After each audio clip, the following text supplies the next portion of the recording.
Olá pessoal, tudo bem?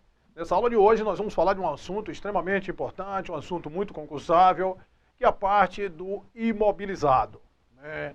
A gente já viu, né, classificação de contas, a gente já falou muito do imobilizado, e o que é que vem a ser esse imobilizado, onde é que classifica esse imobilizado, como é que a gente faz a avaliação desse imobilizado, qual é o valor que nós vamos mensurar esse imobilizado. Então tudo isso nós vamos ver nessa aula, né?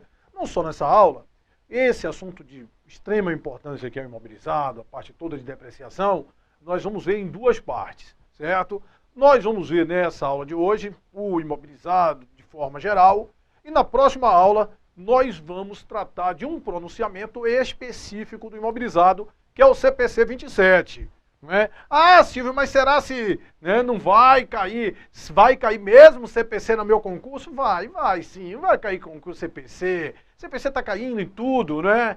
Então, e a gente segrega, por acaso não cair o CPC nesse concurso, você está estudando, não caiu o CPC, você pega e não assiste a aula seguinte, certo? Que vai tratar, vai esmiuçar o CPC 27, certo? Nessa aula nós vamos falar bastante coisas aí do imobilizado, já até dando umas pinceladas, que o CPC 27 trata tudo de imobilizado. Como nós vamos ver imobilizado, acaba a gente falando aí alguns, né, aspectos do CPC 27, certo? Mas vamos lá, né, vamos na tela. Esse imobilizado, ele está classificado aonde, Silvio? O imobilizado vai estar classificado lá, a gente já sabe, no, né, ativo não circulante, certo? É um subgrupo lá do ativo não circulante. Nós temos o ativo realizável a longo prazo, investimento, imobilizado e intangível. Esse imobilizado, o que é que vem a ser esse imobilizado? Quais são as características desse imobilizado? Primeira coisa, eles são bens, ó, bens corpóreos, certo?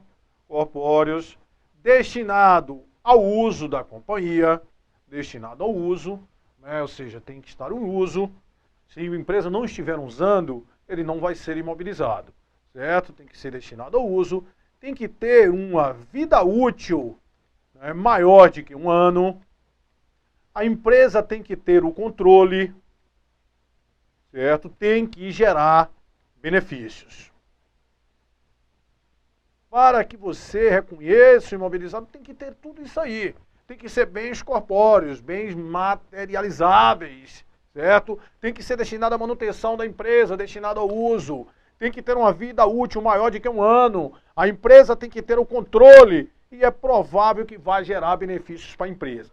Se você adquiriu algo que ele só vai gerar benefícios naquele exercício corrente, aquilo não pode ser classificado como imobilizado, certo? Por quê? Porque ele tem que gerar benefícios além do exercício corrente. Ele tem que ter uma vida útil maior de que um ano, certo?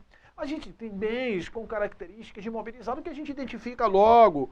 Por exemplo, né, máquinas. Máquinas a gente está vendo, Silvio, máquinas. O normal é que máquinas, equipamentos, né, sejam imobilizados. Lembra aí, máquinas, equipamentos, veículos, né? A gente tem móveis e utensílios. Tudo isso aí são, né, bens lá do ativo imobilizado, certo? Claro, você olha para isso aí, você vê uma máquina, o normal é que a máquina, como é um bem corpóreo, se a empresa estiver usando, vai ser imobilizado, né? Um veículo, um equipamento, mas você tem que ficar atento. Por quê? Porque para ser do ativo imobilizado, não pode ser destinado à revenda. Então, se for destinado à revenda, vai estar lá no circulante, ou dependendo da situação, no ativo realizado a longo prazo. Então, se a empresa vender máquinas, aí não seria imobilizado. Se a empresa alugar máquinas, também não seria imobilizado, porque ela não estaria utilizando isso aí, certo? Então, tomar cuidado, esses imobilizados aí, né, não tem maiores problemas. Ferramenta. Ferramenta é um imobilizado, vai ser registrado no imobilizado, desde que você vá usar, né, por mais de um ano. Certo? Tem que ter essa vida útil aí maior de que um ano. Beleza, aí a gente pegou, né, atendeu lá, né, o ativo, como nós falamos, né, no CPC 00, tem um tripé do ativo. Os recursos controlados, né, decorrente de eventos passados, que se espera que vai gerar o quê? Vai gerar benefícios futuros para a empresa, certo? Então, como o ativo imobilizado é um ativo, então tem que controlar e tem que ser provável que vai gerar os benefícios. Para que você reconheça um imobilizado, além disso, você tem que conseguir o quê? Mensurá-lo com segurança. Certo? A gente tem que conseguir mensurar ele com segurança. Beleza, né? A gente tendo aí as características, já começa a saber identificar o que é um imobilizado, aí a gente vai registrar um imobilizado. Você comprou um imobilizado, qual é o valor que você vai levar para aquele imobilizado, né? Pessoal, todos os gastos para colocar aquele imobilizado nas condições pretendidas pela administração, certo? Então, se você pagar, né, tiver um gasto com frete, um gasto com instalação, tudo isso vai incorporar o custo ao custo do imobilizado, certo? Comprou, teve frete, né, teve seguro, teve instalação, teve gastos com teste para ver se está funcionando normalmente. Todos esses gastos incorporam o custo do imobilizado, certo? Agora, a partir do momento que aquele imobilizado estiver nas condições pretendidas pela administração, cessam-se os custos para o imobilizado. A partir dali, né, qualquer gasto com ele vai ser tratado como despesa, certo? Beleza. Aí pegamos, somamos os custos todos, levamos o imobilizado e o imobilizado ficou registrado lá por 100 mil, certo? Aí como é que vai ser avaliado esse imobilizado? Ele vai ficar sempre com 100 mil? Silvio, eu comprei uma máquina, a máquina está com um valor de 100 mil. Esse imobilizado ele não vai ficar sempre com um valor de 100 mil. Por quê? Porque existe uma diminuição desse valor. Se você utiliza uma máquina, né, ela vai perder o valor, certo? Então, um bem lá do imobilizado, ele vai ser, né, avaliado pelo custo de aquisição, certo? O custo de aquisição, que nós registramos ele aqui, menos a depreciação acumulada. Poderia ser depreciação, poderia ser amortização, poderia ser exaustão, mas normalmente, como nós temos ali bens corpóreos, né, destinados à atividade da companhia, eles vão ser lá depreciação. Tem exemplos de bens que eles se exaurem, por exemplo, né, os relativos às minas, às florestas, são recursos minerais, eles vão se exaurir, certo? Não seriam ali especificamente a depreciação. E se você tiver os bens incorpóreos, eles vão acabar sofrendo o quê? A amortização, certo?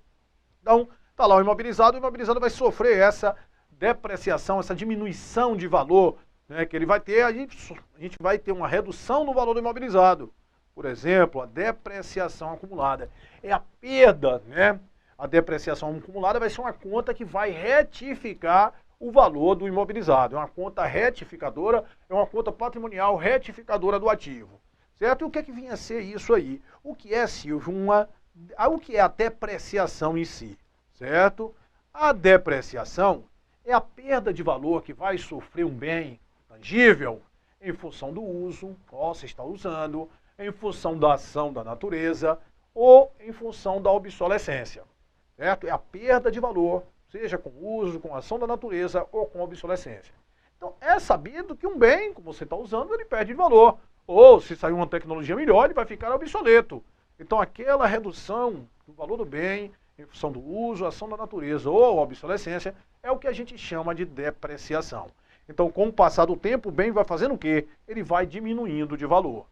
Certo, Silvio? Então, quando você compra um imobilizado por 100 mil, na realidade, era para você tratar aqueles 100 mil logo todo como despesa. Né? Aquilo era para ser uma despesa para você.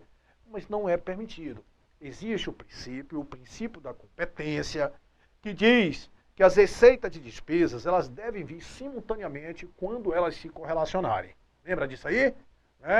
É um item lá. Receita e despesa de acordo com o fato gerador. E receita e despesa ela deve vir sempre simultaneamente quando elas se correlacionarem.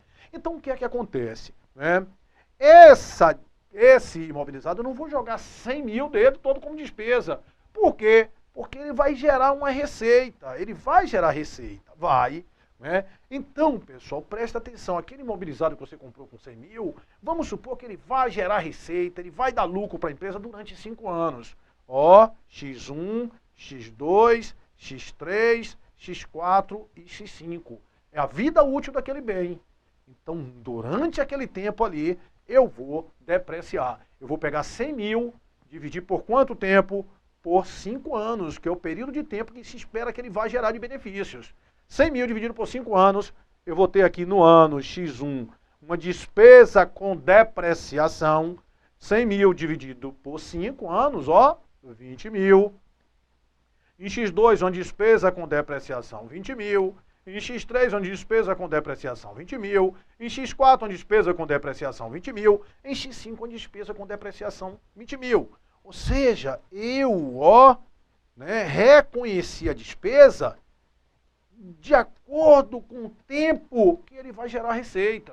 Certo? Isso está totalmente em confronto com o regime de competência. Não reconhecer toda a despesa logo no momento da aquisição. Vai gerar despesa? Vai, mas em função do prazo que ela vai gerar receita, aquele bem.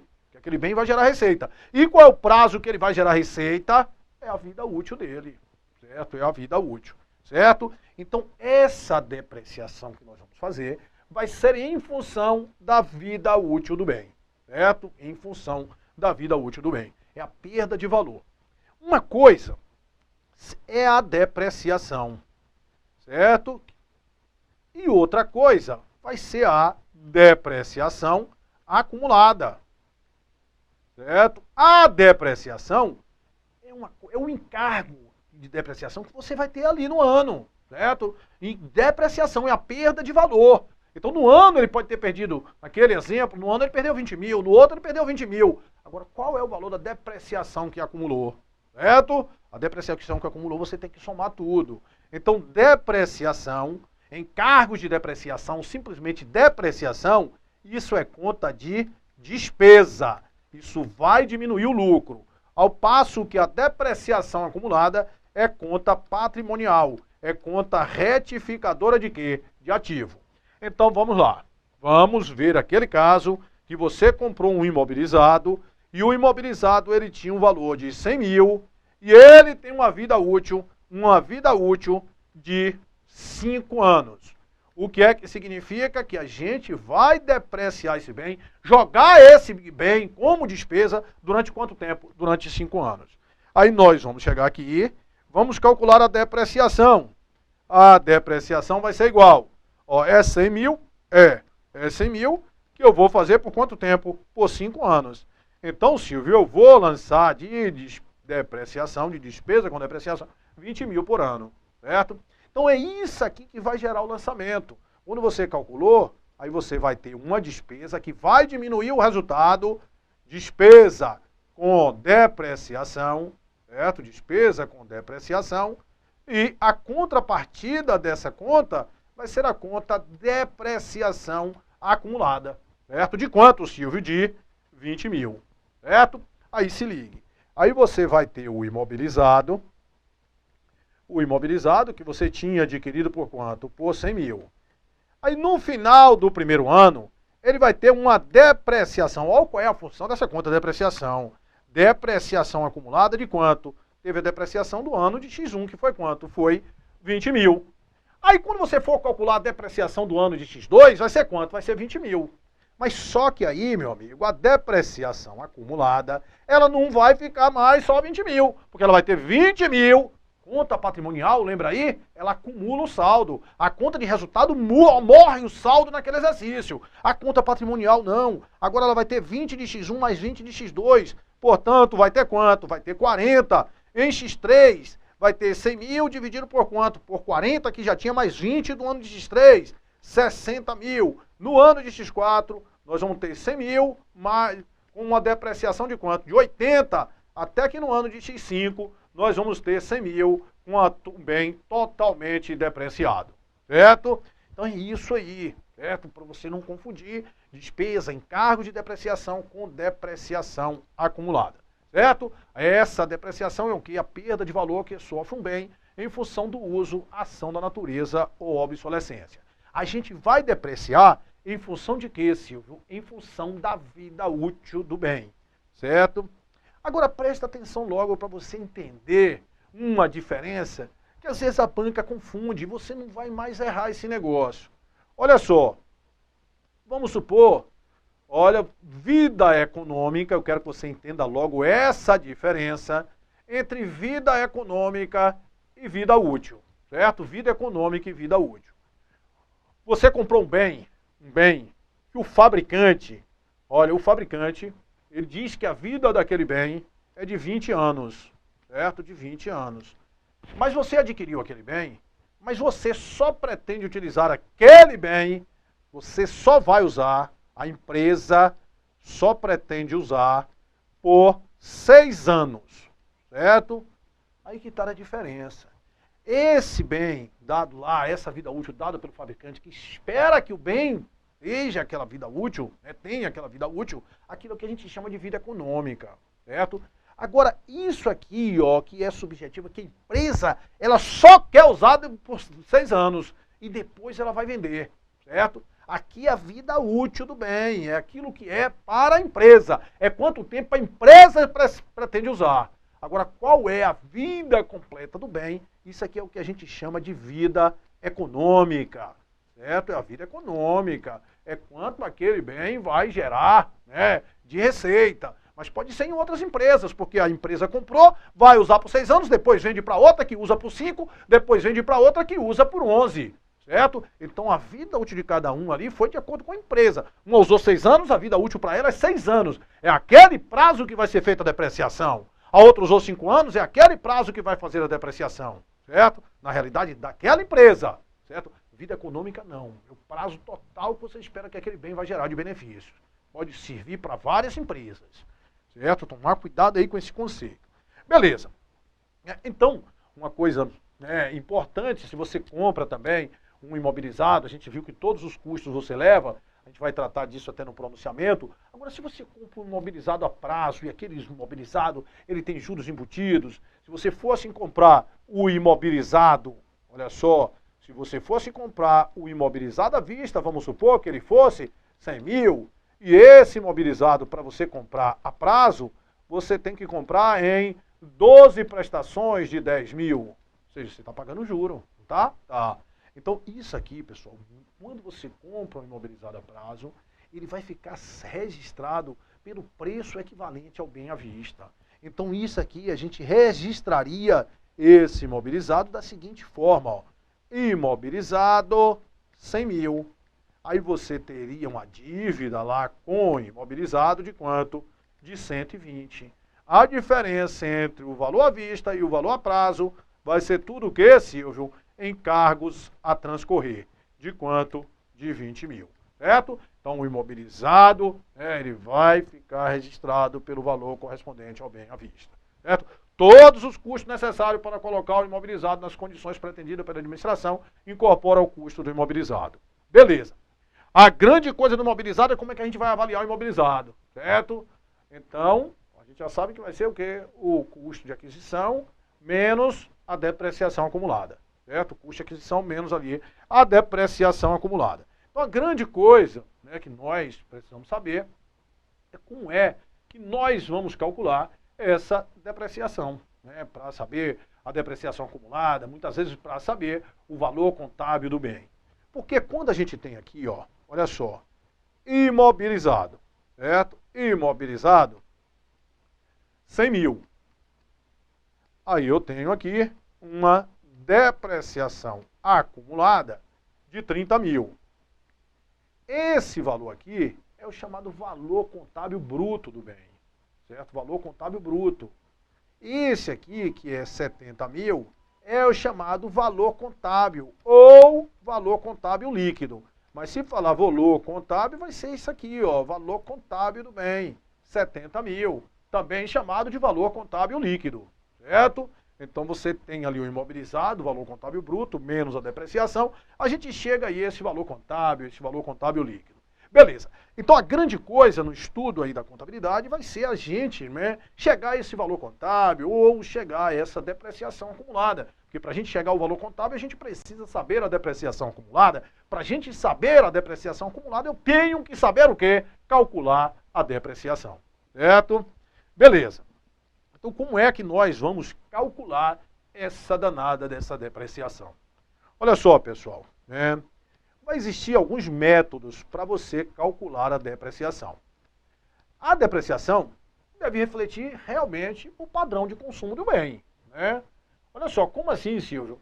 Poxa, se eu comprei alguma coisa que ele vai, né, gerar, por exemplo, ele vou conseguir fabricar com aquilo ali, né, 200 mil portas de automóvel, né, e em determinado ano eu já produzi 100 mil portas de automóvel, ele vai estar depreciado 50%, porque a capacidade dele é produzir 200, se já produziu 100, né, 50%. Beleza. Então, a depreciação ela deve refletir realmente esse padrão de consumo lá do bem. Mas se você não tiver uma outra forma que reflita melhor esse padrão de consumo, aí você vai fazer a depreciação linear, certo? Como é essa depreciação linear? A gente vai ter olha só, né, o bem, né, na hora que você vai calcular a depreciação linear, vai ser igual ao valor depreciável do bem, o valor que você vai depreciar, né, vezes uma taxa, ou então o valor depreciável dividido pela vida útil, certo? É o valor depreciável vezes a taxa de depreciação ou o valor depreciável dividido pela vida útil. Como assim, Silvio? Olha só, vamos supor que você adquiriu um bem e o valor de aquisição desse bem, ó, aquela coisa ali foi 100 mil e teve uma vida útil de 5 anos. Certo? Então, uma maneira da gente calcular seria você pegar esse valor aqui, que vai ser o valor que nós vamos depreciar, 100 mil, dividido pela vida útil, 5 anos, e todo ano levar quanto? Levar 20 mil. 20 mil de depreciação por ano, 20 mil por ano, 20 mil por ano, 20 mil por ano. E a outra hipótese para você calcular essa depreciação é pegar o valor depreciável, que foi 100 mil, e multiplicar pela taxa. E quem seria essa taxa de depreciação? A taxa de depreciação é 100% dividido pela vida útil, 5 anos, ou seja, 20%. Então, 100 mil vezes 20%, que isso vai ser igual a quanto? A 20 mil. Então, tanto de um jeito quanto do outro, você está perfeitamente, né, com razão, vai chegar a mesma resposta, certo? Então, na depreciação linear, você vai sempre levar cotas constantes. Esse é o único método aceito? Não. Você vai utilizar esse, né, numa carência de um método que reflita o melhor padrão de consumo. Não teve outro método, a gente usa esse método linear, certo? Linear. Como é que a gente pega aí? É o valor depreciável, né, vezes a taxa ou dividido pela vida útil. Mas esse, Silvio, é o único método, né, aceito? Não, né? Não. Então, isso aqui significava o quê? Que no primeiro ano você ia levar 20 mil, no segundo ano você ia levar 20 mil, no terceiro ano você ia levar 20 mil, no quarto ano 20 mil e no quinto ano 20 mil. Todo ano 20 mil. Ó, né, linear, constante ali. Beleza. O método, existe um outro método, que é o método da soma dos dígitos. Certo? O que é que vai mudar? O que muda é a taxa, né? A gente vai ter uma soma dos dígitos crescente, crescente, e soma dos dígitos decrescente. Como assim, Silvio? Olha só. Soma dos dígitos crescente e soma dos dígitos decrescente. Aí, pessoal, na hora que você vai calcular a depreciação, a soma dos dígitos, você vai ter o valor depreciável. O valor depreciável vai ser a mesma coisa, tanto de um como do outro, o que for. É o valor que a gente vai depreciar. Valor depreciável. Vezes a taxa. Vezes a taxa. Certo?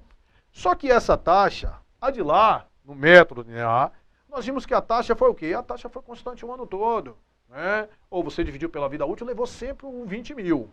Aqui as taxas não vão ser constantes.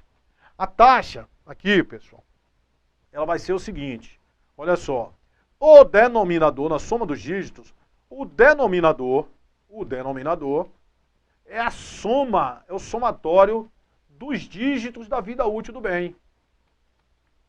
Da vida útil. Como assim, Silvio? Esse presente caso, o bem tinha quanto tempo de vida útil? Tinha 5 anos. Foi? 5 anos. Aí você vai pegar aqui 5 anos.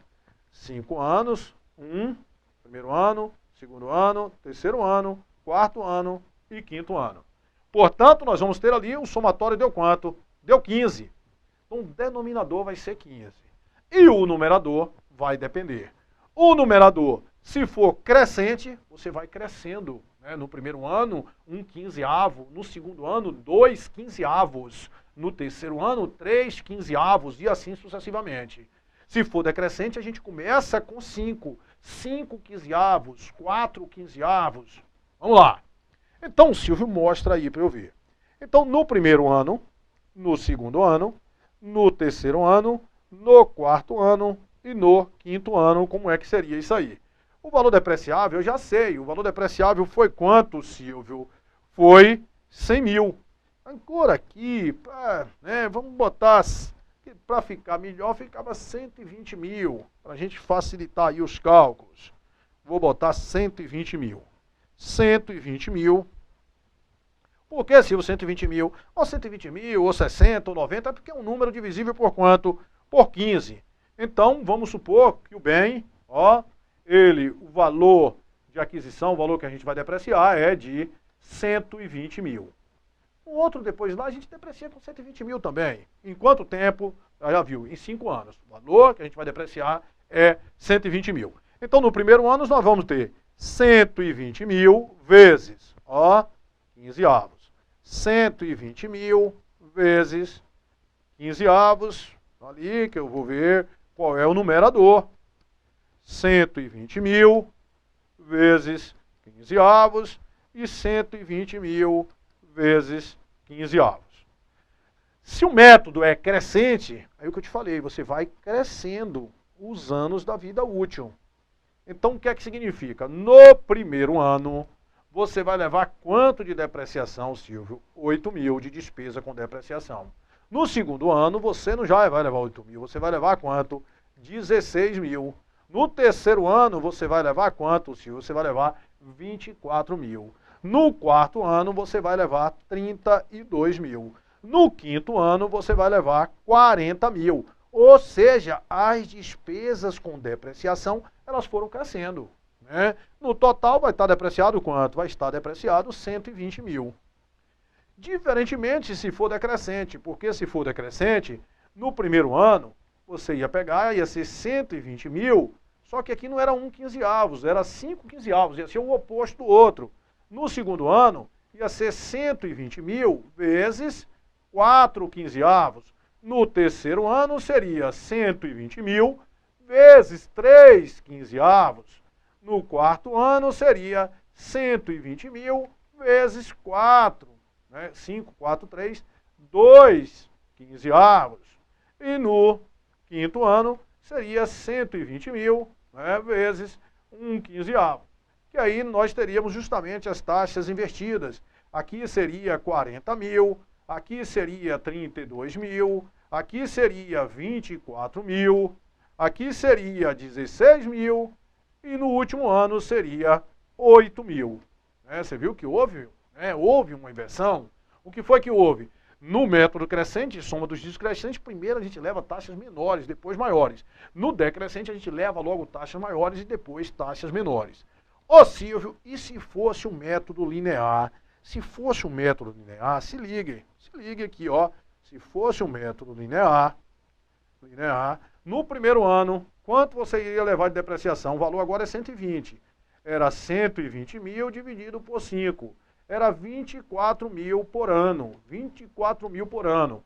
Então, no primeiro ano, você ia levar quanto? 24 mil. No segundo ano, 24 mil. No terceiro ano, 24 mil. No quarto ano, 24 mil. No quinto ano, 24 mil. Certo?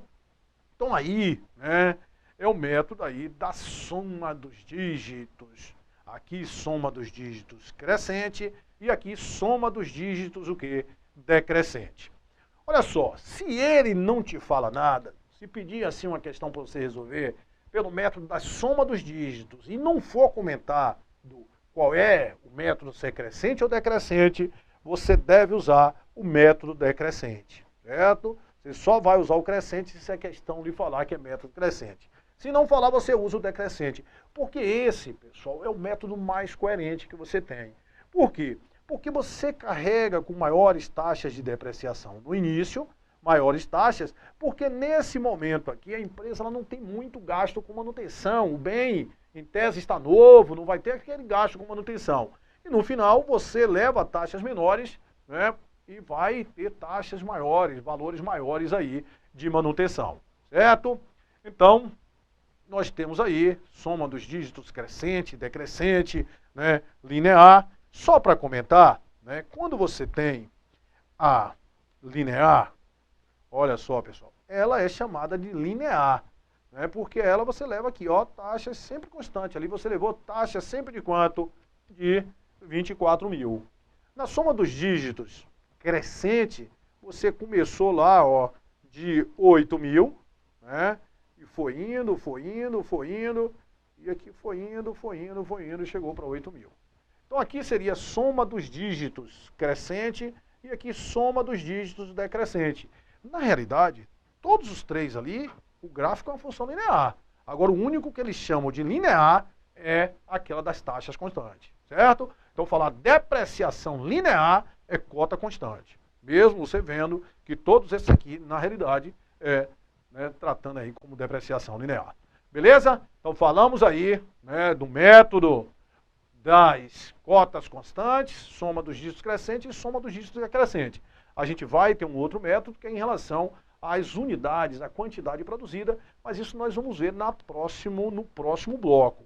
Certo, pessoal? Agora, de um método para outro, o que mudou ali foi o quê? Foi a taxa. Certo? Enquanto um você leva a taxa constante, o outro você vai levar uma taxa que vai variar, para mais ou para menos.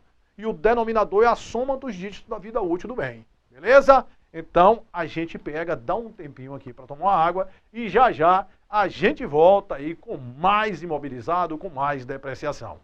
Até já.